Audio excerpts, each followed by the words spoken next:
Прывітанне, сябры. Сёння ў мастацкім музеі Масленікава адбываецца адкрыццё такой выніковай выставы мастацтва жывога агня. Гэта выстава па выніках міжнароднага пленэру па кераміцы «Арт-Жыжаль», які праходзіў летам гэтага года пад Бабруйскам. І там майстры такого вельмі незвычайнага, скажам, ну не тое, што незвычайнага, але вельмі цікавага мастацтва, як кераміка, вырабы з керамікі. Яны там на працягу некалькі дзён выраблялі вось такія розныя мастацкія, скажем так, творы. Хутка будзе адкрыццё, мы там уже больш падрабязна нешта пабачым і пачуем, але працы вельмі такія незвычайныя. Поэтому аккуратненько подходим, смотрим, но ничего не трогаем и не прикасаемся даже к клумбам, поскольку цена, если что-то случится, будет невосполнима. Ну, вы бачите, что это все не так просто. И сапраўды вельмі такія хрупкія працы. Хоть есть и такие великие довольно по мерах, есть поменей.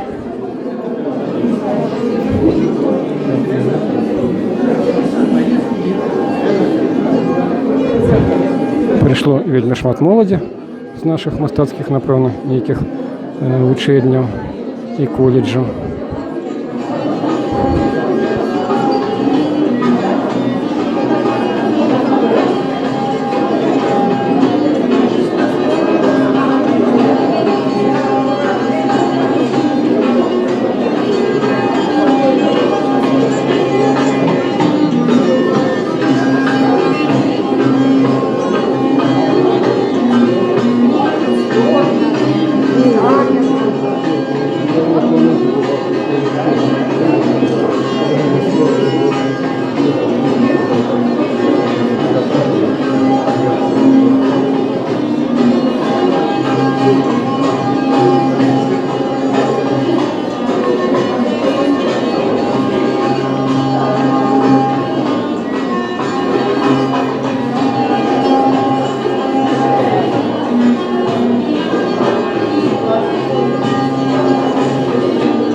Дорогие гости, просьба пройти в первый зал.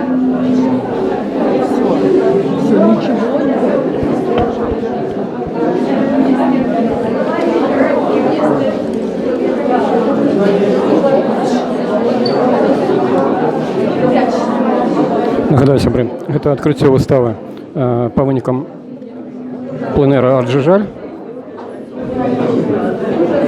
І зараз будзе адкрыццё, дзе мы даведаемся больш падрабязна і пра працы, і пра сам фестываль.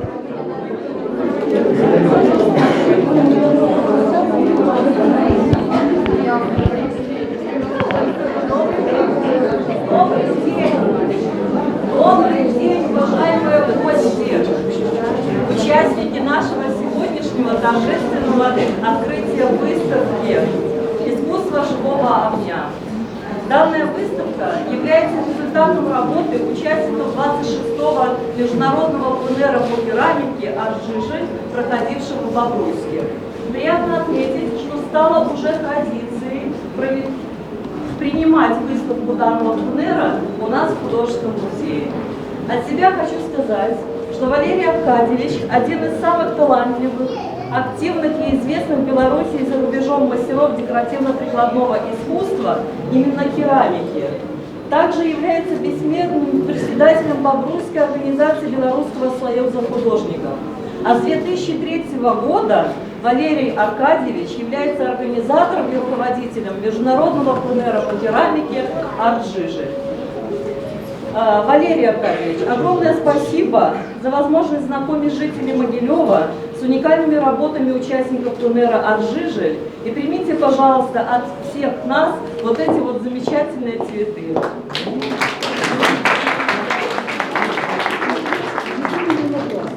Наоборот, для настроения. Представленные сегодня на выставке работы – это широчайший диапазон классических свойств глины. В этом году в работе были использованы новые техники и приемы, но об этом мы попозже попросим рассказать мастера. А сейчас позвольте предоставить слово скульптору, члену Союза белорусских художников Коронку Владимиру Леонидовичу.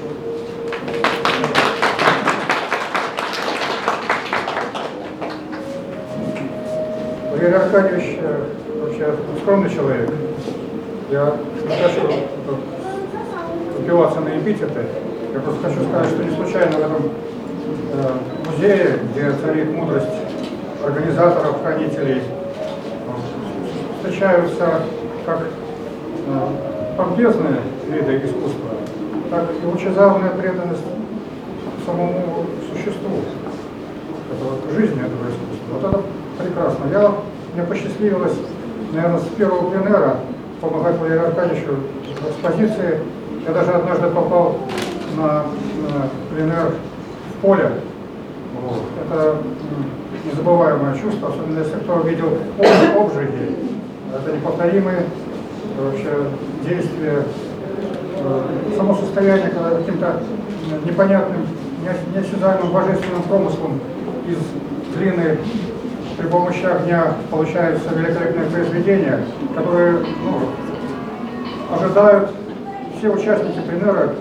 К счастью, Валерий Аркадьевич сам формирует состав пленэра, и на протяжении предыдущего года все участники ждут этого события как праздника.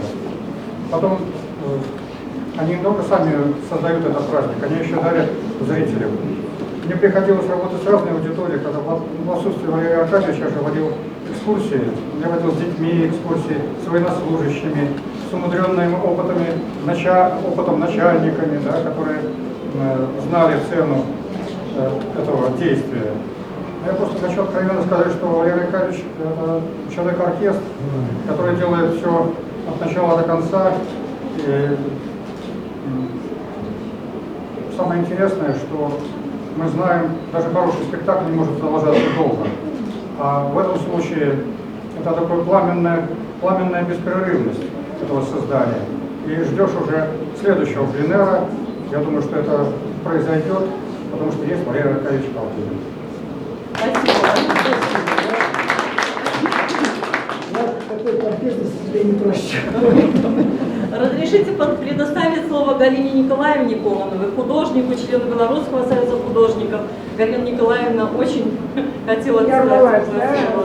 да? Рвалась поздравить с Калтыгином. Нет, так просто, чтобы юбилей Семейный праздник, потому что ты организатор этого всего действия, этой всей выставки. Я долго не буду говорить, я просто хочу признаться в любви, нашей семейной любви к Калтыгину и сказать, что вот этот огонь, который делает все эти шедевры, мне кажется, этот огонь и есть сам Калтыгин, потому что огонь – это его душа, вот, это та любовь, которую он вкладывает во все, что делает, поэтому я его поздравляю, что это на самом деле событие в музее беспрерывное, точно так же, как и большой наш международный пленэр по живописи. Это два очень мощных события Могилевщины в пластическом изобразительном искусстве. Валяна, я тебя очень люблю, я тебя очень ценю. И, ну, пожалуйста, поздравления еще раз. Спасибо.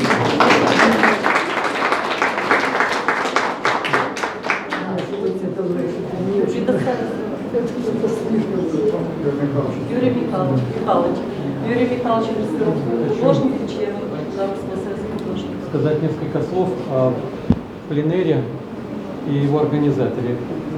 Безусловно, Валерий Аркадьевич – это наш патриарх, да? Он придумал этот пленэр, собственно, самолично его оплодотворил, и благодаря этому пленэр живет, потому что вот эта энергия зачинателя, она очень мощная, сильная и дает такие прекрасные всходы.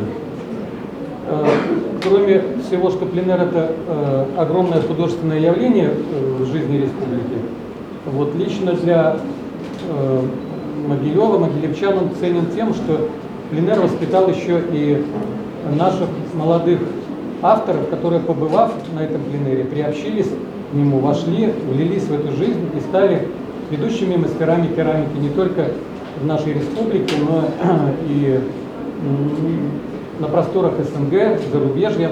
В частности, Антон Тихоновец, его однокурсники, которые тоже бывали. Вот, и мы, конечно, этим очень гордимся.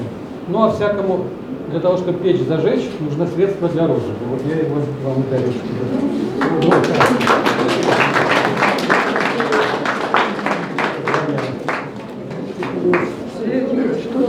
Сегодня в ходе беседы выяснили, давайте положу, сегодня в ходе беседы выяснили, что у руководителя пленэра есть правая рука и левая нога.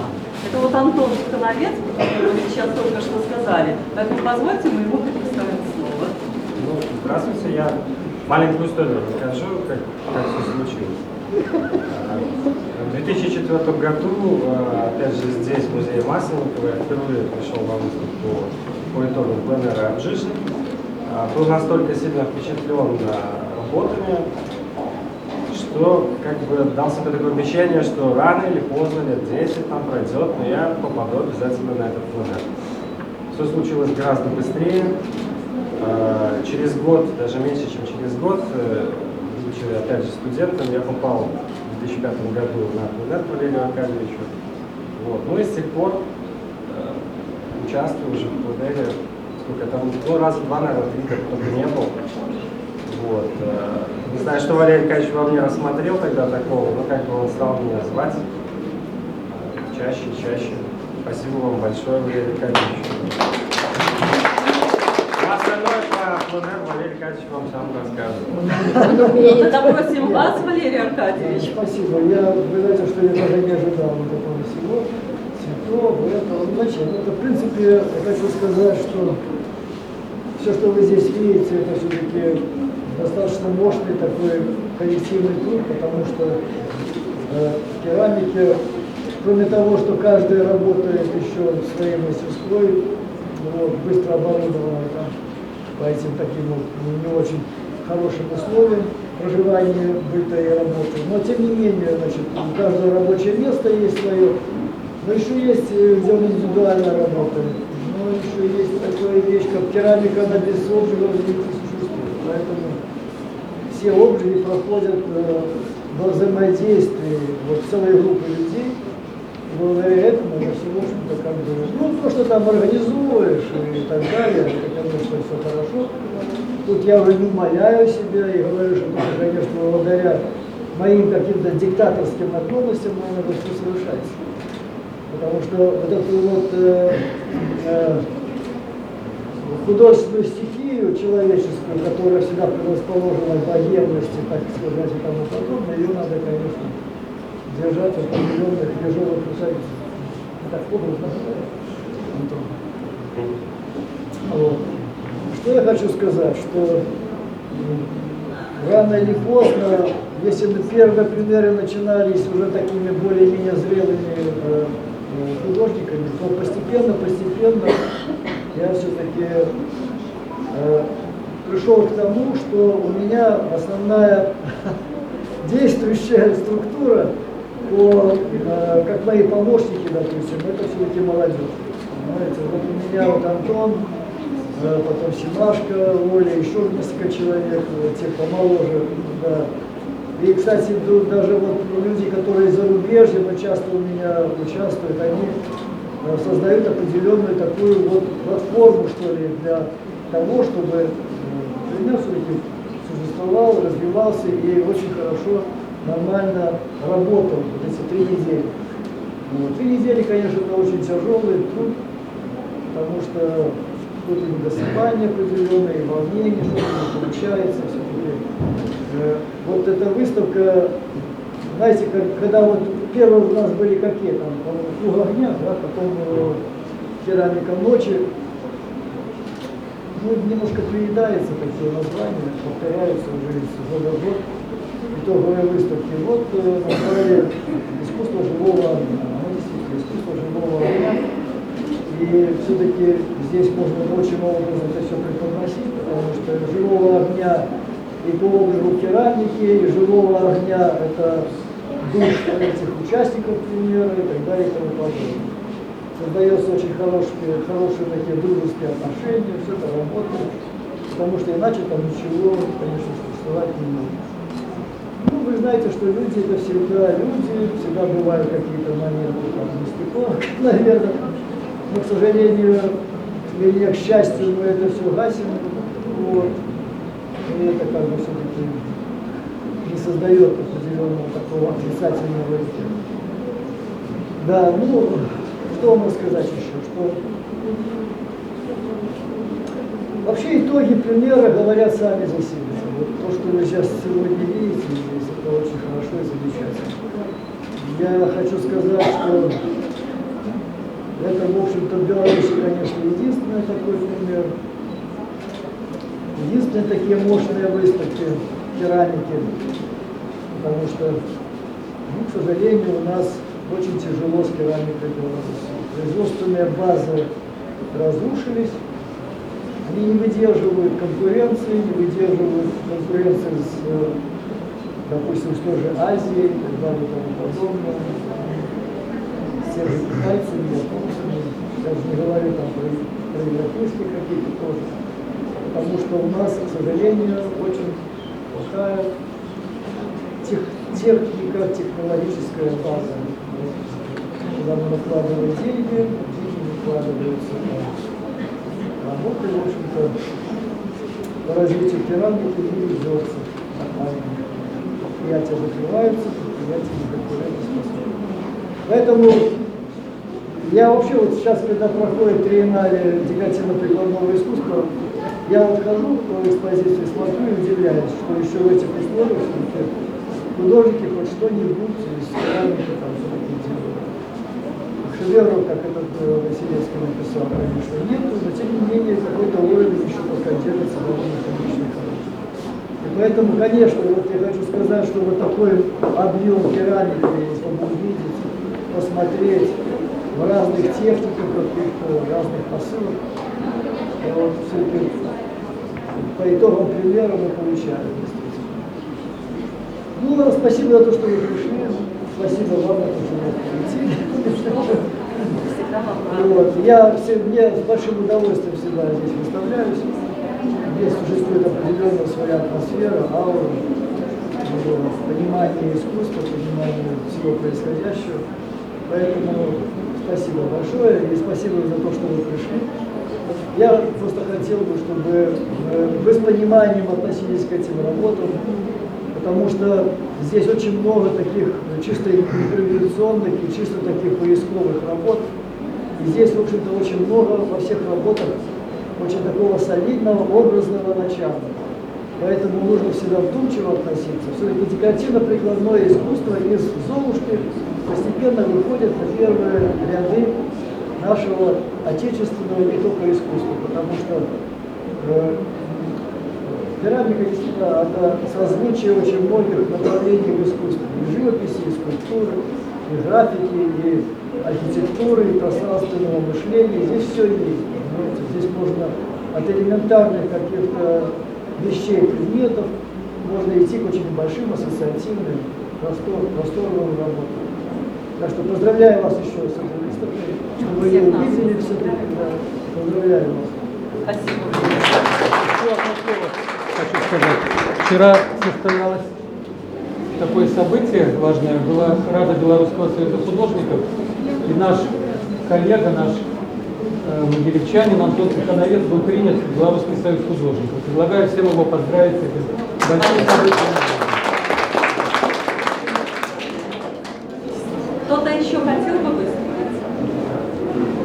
Тогда давайте мы всех пригласим, Валерий Аркадьевич, да, на выставку. Давайте посмотрим. Да. Давайте мы вам поможем. А вы давайте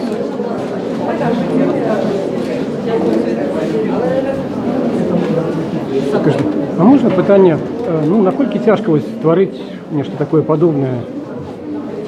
Ну, это же как бы дело опыта, зависит от сложности работы, которую автор задумал, какая идея, насколько конструктивно, это сложно выполнить. Ну, как бы потолка нету, все можно сделать, просто пленерные условия, они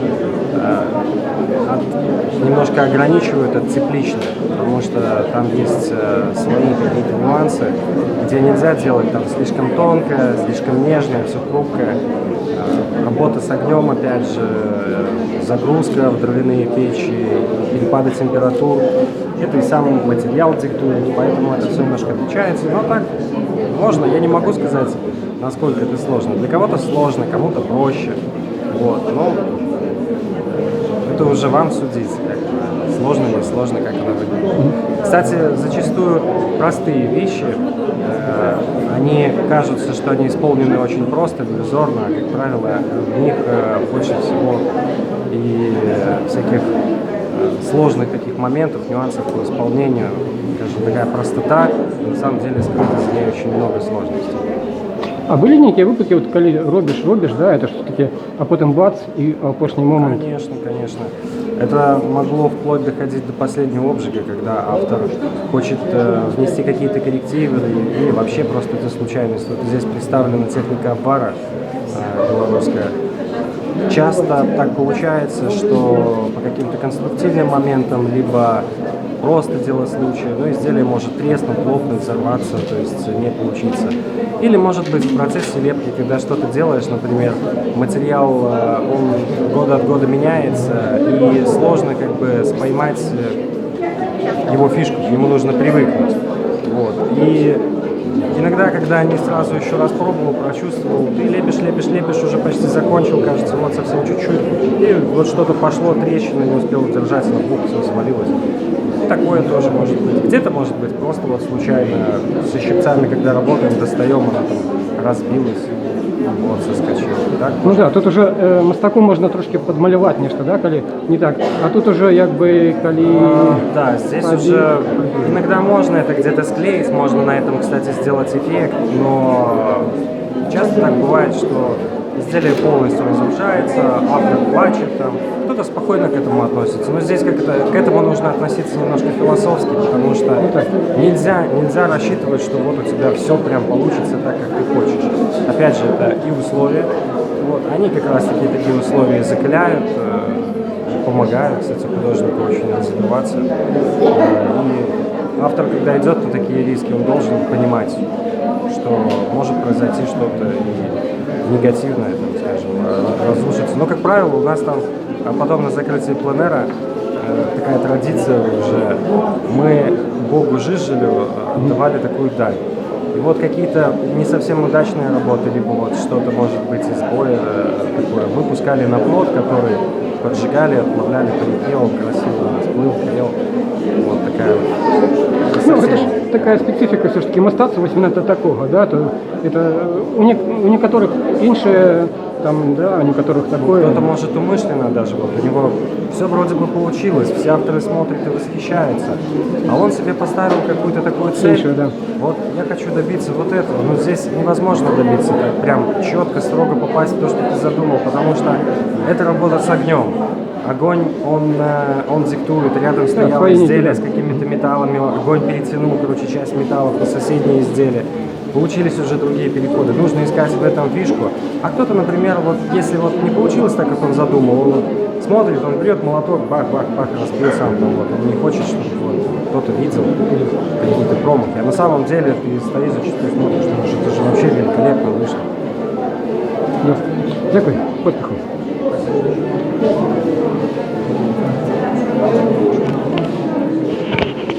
Ну що, сябри, пройдемося ще трошки про виставі. Ось поглядимо авторів.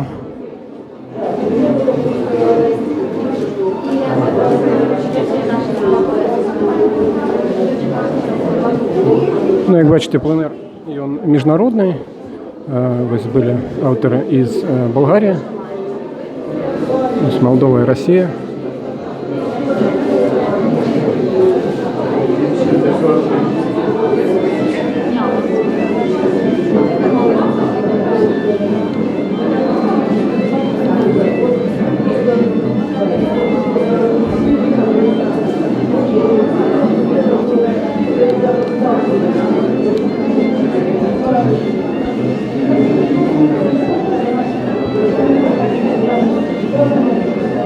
Такая вот дикая эмоция.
Наша толстым слоем, она забивает рельеф, например, и т.д. и т.п. Вот. Но это старая технология, это в принципе технология еще со веков. Она очень дешевая по сравнению на сегодняшний день. Вот. Просто надо уметь ее сделать. С какого раза получилось? Вот это у нее с первого сразу. С первого? Ну, нет, То есть они работали? один раз она поставила, один раз поставила и получила. Пару работ, А в Молдове? Вы же учтите, что они же часть работы везли с собой. Это то, что уже осталось. А у вас по правилам проведения пленэра, они сколько работ дают? Значит, как обязаловка. Это одно мы делаем по моей установке определенной. То есть, вот, допустим, если тема такая-то, значит, они должны сделать, и размеры я указываю.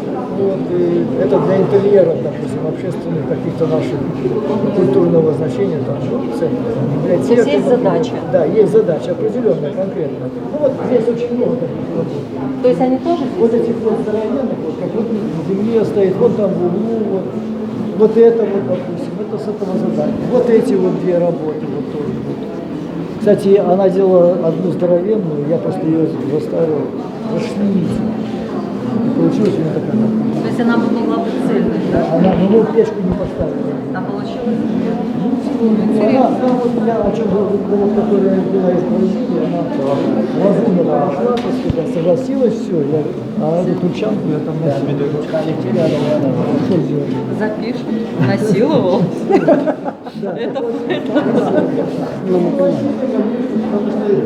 ну, а что делать?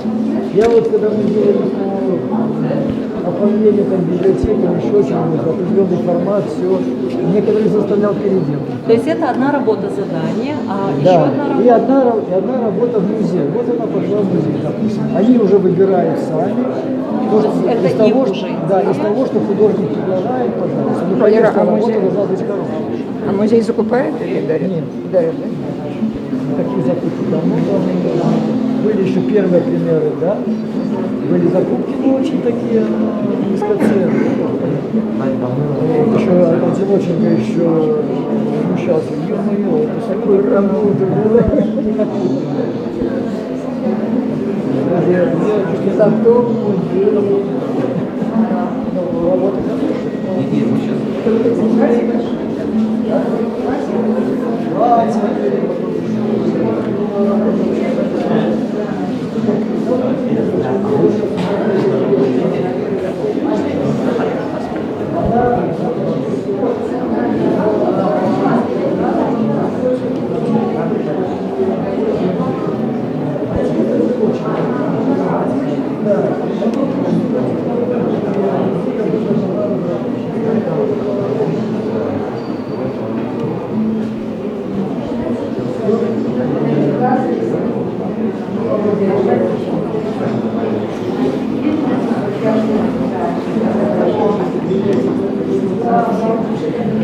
Ну що ж, сябри, дякую за увагу.